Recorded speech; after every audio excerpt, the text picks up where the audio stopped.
राधा स्वामी।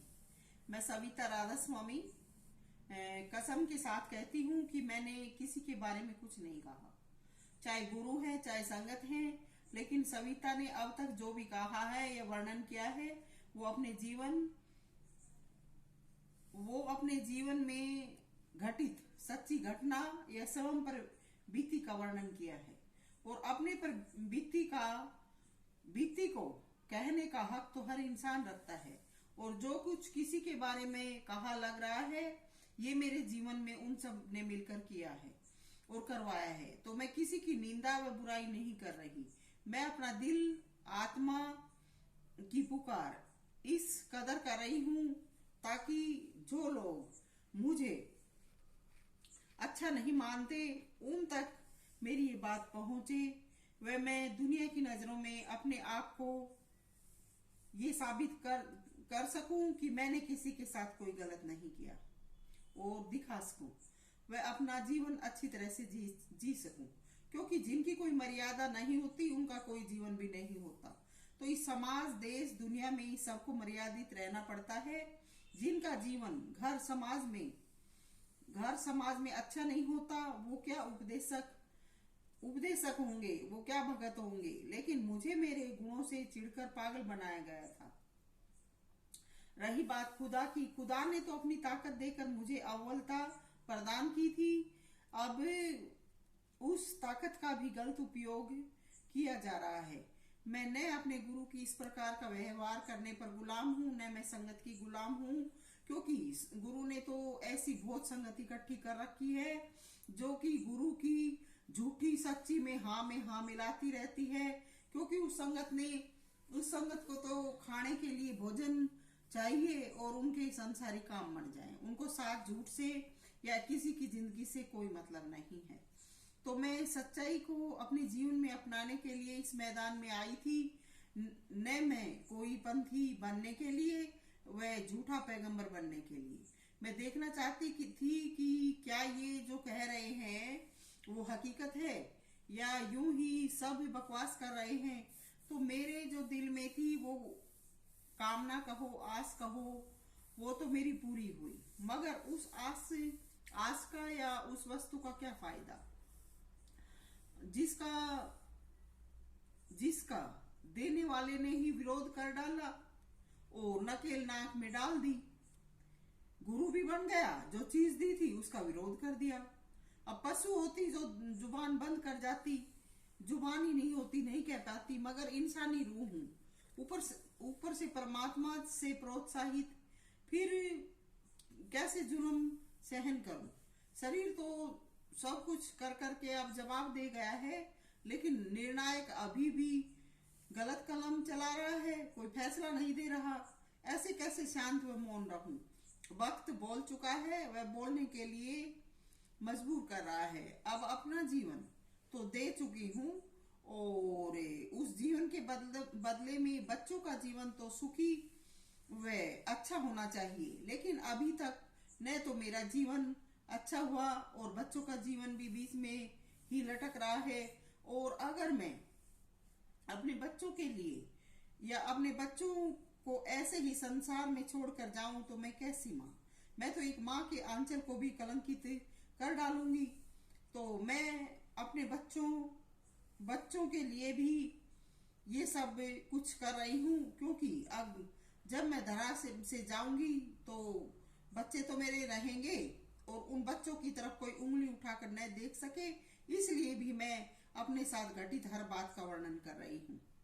अब कोई भी माँ अपनी बलि दे सकती है, अपने बच्चों की बलि नहीं दे सकती, चाहे माँ को कुछ भी करना पड़े।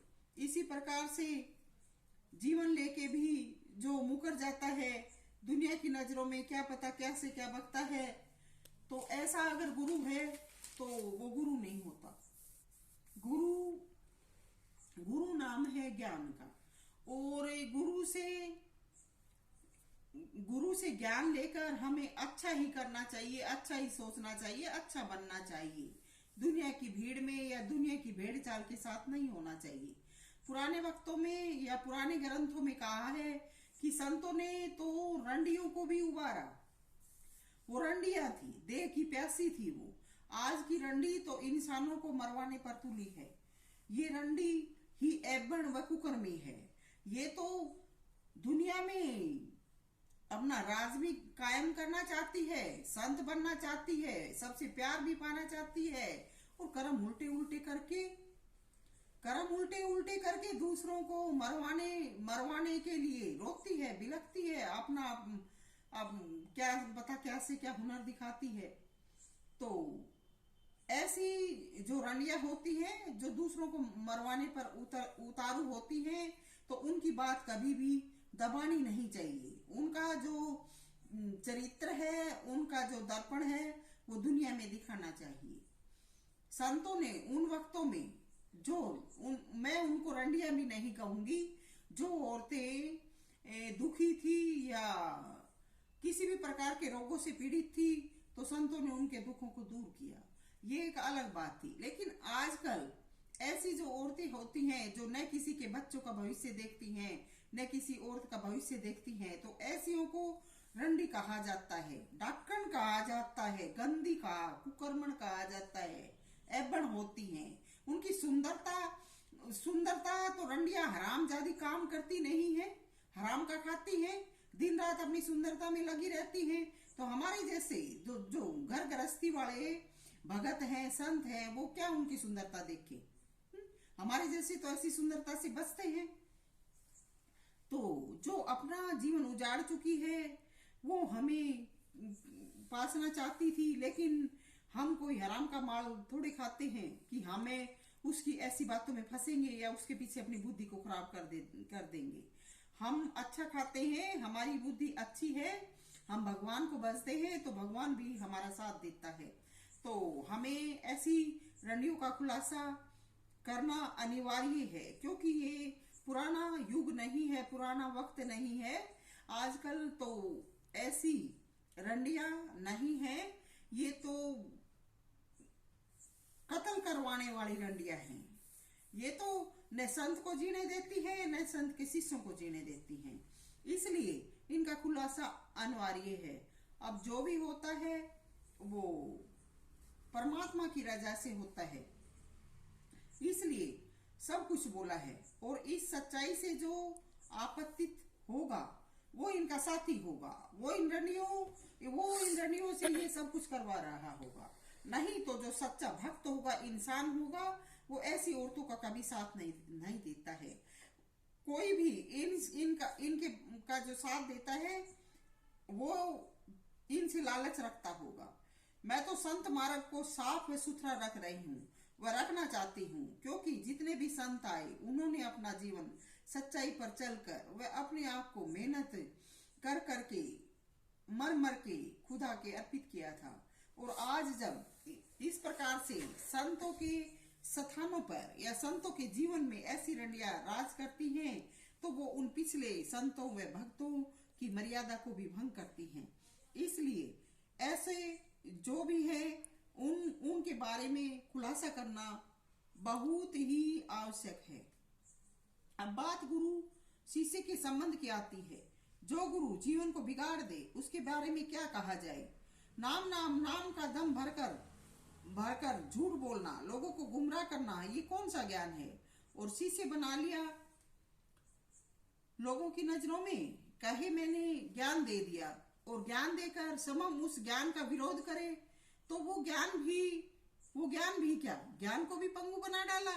तो उस गुरु की क्या महिमा करे? और हम तो देहधारी हैं, हम कैसे झूठ में शामिल हो? ये बात जो ऐसे गुरु हैं ऐसा करते हैं, वह खुद ही जवाब दें, क्योंकि झूठ व पाप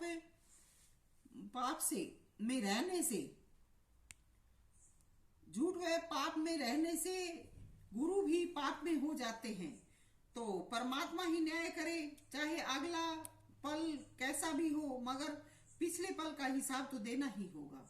ये धन, वैभव, राज्य सभी यहीं पड़े रह जाएंगे। ये संतान, पति, रिश्तेदार या संसार की कोई भी वस्तुएं हैं, सब भौतिक वस्तुएं हैं, और सब चीजें सृष्टि में नाशवान है। एक खुदा ही ऐसी चीज है जो कि अनस्वर है, जो कभी मौत में नहीं आता।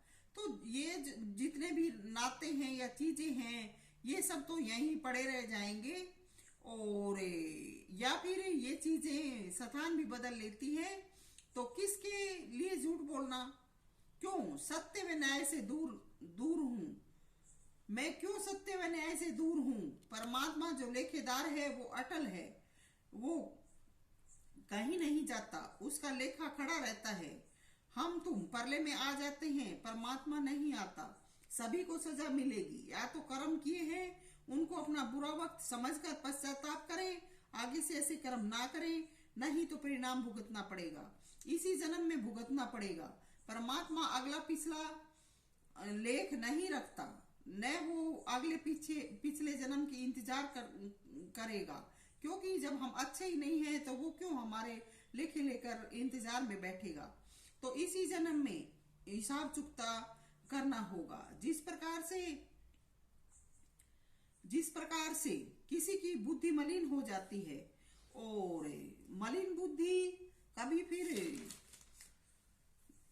मलिन बुद्धि साफ नहीं होती है, तो जिस प्रकार से कर्म के लेख में एक दाना धरती में बोया जाता है, तो एक दाने का फल 1,00,000 से भी बढ़कर होता है। और उसी प्रकार से खराब बुद्धि व बुरे कर्मों का हिसाब भी इसी प्रकार होगा। ऐसे कर्मों को भुगतने में कई तो दिमाग का संतुलन भी खो बैठते हैं, तो इसी जन्म में फेल हो जाते हैं। कहाँ अगला जन्म तो 84 की मजदार है।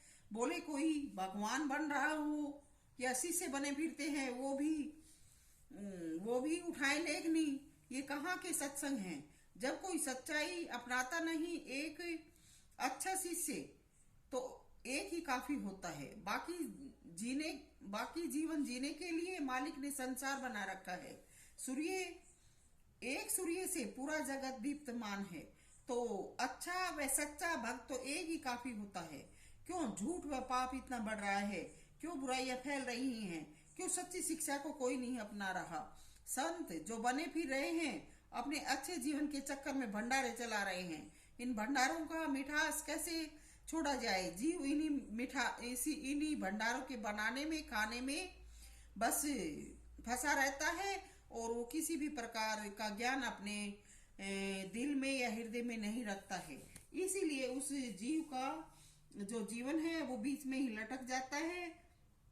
मैंने धरती पर ऐसे देखे हैं जो 10-10 रुपए के लालच में अपनी जान भी दे देते हैं। कहाँ का धर्म, कहाँ की इंसानियत? मैं सविता इंसानों की आंखों से छुपी होंगी, लेकिन परमात्मा की आंखों से नहीं। मैंने ऐसे गरीबों को जीवन दिया है। मैंने उनका जीवन खुद ने ले लिया। मैंने उनको अमीर बना डाला, लेकिन उन्होंने अपना अच्छा जीवन पाकर भी बदमाशी और शरारत नहीं छोड़ी। तो जब ऐसे अपने जीवन में हमने अनुभव कर लिए, अपना ऐसा जीवन जीकर देख लिया, तो किसको क्या दान दे? क्यों दान दे? सब संसार मालिक की देख रेख में चल रहा है, तो मालिक जो कर रहा है या जैसा जीवन दे रहा है, उनको वैसा ही जीवन जीने देना चाहिए।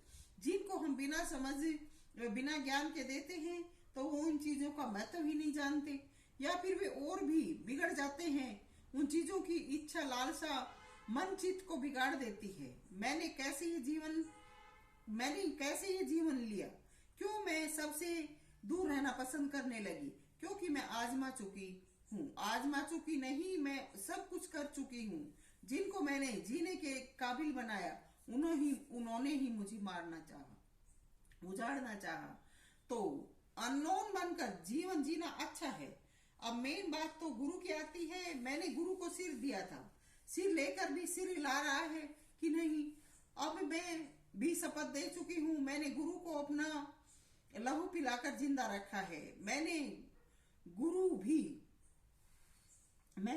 की भी चाकरी की है क्या मेरा? और गुरु जिन लोगों के साथ रहता है, जो लोग गुरु की चाकरी करते हैं, गुरु जैसे लोगों में रहता है। गुरु उन्हीं का है। उन ऐब करने वालों के साथ ही रहता है। अब छेड़ता है अपने आख्यान व्याख्यान दे देकर। क्या ज्ञान लेना बुरा है? ज्ञान दिया है तो शांत बैठे, क्यों ओछा लड़े उधार मांगे वाला व्यवहार कर रहा है? अगर अच्छा किया है तो आत्मा सौ में बोल जाती है। बड़े बुजुर्ग कहते हैं कि बंदे मैं क्या आशीष दूंगी, आशीष तो मेरी आत्मा देगी। तो अच्छे कर्मों वालों को किसी की आशीष की जरूरत ही नहीं रहती। तो क्यों हर वक्त शीशे में कमी कमी चिल्लाता है? क्योंकि आत्मा तो शीशे की याद में रोती है। शीशे का अच्छापन याद आता है, मगर मन कुकर्मी हो चुका है, इसलिए भेड़ापन जुबान से जाता नहीं है। जीवन तो सभी का 2 दिन का है, क्या पता मालिक मौज का। मगर खुद को भी जो जैसा कहते हैं वैसा बनाए, वैसे चलाएं, तो संसार अपने आप साथ हो जाता है। आवाजें दे देकर किसी को अपनाना या चिल्लाना कोई अच्छी बात नहीं है। मैं अपनी सच्चाई की वजह से शांति से हूँ, ना मुझे किसी की चिंता है। बस काम की वजह से नाम की वजह से बच्चों का जीवन अधर में है, इसलिए मैं इन बच्चों की हिमाती हूँ। नहीं तो मैं भी जानती हूँ कि सब कुछ यही रहना है, कुछ भी साथ नहीं जाता। मगर अपने कर्तव्य पालन से नहीं हटना, अपने कर्तव्य का पालन करना भी अपने सच्चाई के मार्ग पर चलना है। जो पाखंड गुरु बढ़ा रहा है, चला रहा है, उसमें शामिल होना कौन सा धर्म है? गुरु ने डूबने के लिए अपने आप को ऊंचा बना लिया, झूठ को अपना लिया है। मैं सब कुछ जानकर कैसे डूबूं? क्या मैं गुरु की इन रैलियों से डरती हूँ? मैंने इनमें भी रहकर देखा है, जब तक अच्छा समय होता है सब साथ देते हैं, थोड़ा सा भी वक्त बदलाव लाता है, ये सब बदल जाते हैं। तो क्यों अपना वजूद इनके लिए मिटाएं? परमात्मा ने सभी को जीवन दिया है, उसी तरीके से जीना बेहतर है। तो जो सच्चा होगा वो मार्ग को देखकर कदम बढ़ाएगा। अगर मार्ग साफ नहीं तो रुक जाना चाहिए, और भीड़ के पीछे भागे तो धक्के लग के गिरोगे, और भीड़ आगे निकल जाएगी लेकिन हम वहीं पड़े रह जाएंगे। तो ये हाल है दुनियादारों का। जो गुरु रोज घर घर जाकर दुनिया को दाद देने का ढोंग करता है, वो सच्चे शिष्य की तरफ क्यों नहीं बढ़ता? ये कौन सा व्यवहार है? और फिर जब शिष्य छोड़ गया तो क्यों जबरदस्ती की जा रही है? गुरु ने भी छोड़ देना चाहिए। जब कोई सौदा करता है तो हांडी भी बजाकर देख कर लेता है। एक छोटी सी हांडी को भी देखकर बजाकर खरीदा जाता है। हमने अगर गुरु से ज्ञान लिया है और ज्ञान समझ नहीं आया तो एतराज कैसा? क्यों हमें जगह जगह जाकर वह हर रोज बदनाम किया जा रहा है? ये कौन सा सत्य ज्ञान है? अगर स्वयं ऊंचा है तो जी अपनी ऊंचाई में। मैं कोई बकबक नहीं कर रही, मैं इस गुरु ज्ञान से बिल्कुल तंग हूँ। कोई पिता पुत्र को पैदा करके अगर कहे कि पुत्र मेरा नहीं है तो ये क्या पितापन है? ऐसा पिता तो पाप कामी होता है, क्योंकि पुत्र उसका है। तो पिता अगर अपनी बदमाशी की वजह से उसे न माने तो ये उस पिता का अधर्मी या पापी होने का सबूत है। उसी प्रकार से कोई गुरु अपना ज्ञान देकर अपने शिष्य को ये कहे कि मैं इसका गुरु नहीं हूं, या वो अपने शिष्य को न संभाले, तो ये उस गुरु की कोई गुरुआई नहीं होती है। जब शिष्य को नाम दे दिया और उस नाम का स्वयं ही विरोध करता है तो गुरु पापी है। ऐसे गुरु का मुंह नहीं देखना चाहिए। गुरु अगर नाम देकर मुंह करता है तो उसी प्रकार का व्यवहार करता है जैसे कोई पति कहो या कोई आदमी कहो किसी और से सहवास तो कर लेता है, और जब उसके कोई संतान या किसी भी प्रकार की कोई अटकल जीवन में मुश्किल आ जाती है तो उससे बदल जाता है। तो ये उस इंसान की न कोई इंसानियत है न उसका पति बना है। बिल्कुल इसी प्रकार से गुरु जब ज्ञान देता है तो उस ज्ञान का प्रसार करने के लिए शिष्य का साथ देना चाहिए व शिष्य के साथ रहना चाहिए। न कि खुद तो खेले दुनिया में। आज होली आ गई, होली के पटाखे चला रहा है। आज ये दिवाली आ गई, दिवाली पे रंग गुलाल फेंक रहा है। कल को गुग्गा आ गया, गुग्गा के मेला में डुगडुगी देख रहा है। तीज आ गई, तीज पे झूले झूल रहा है।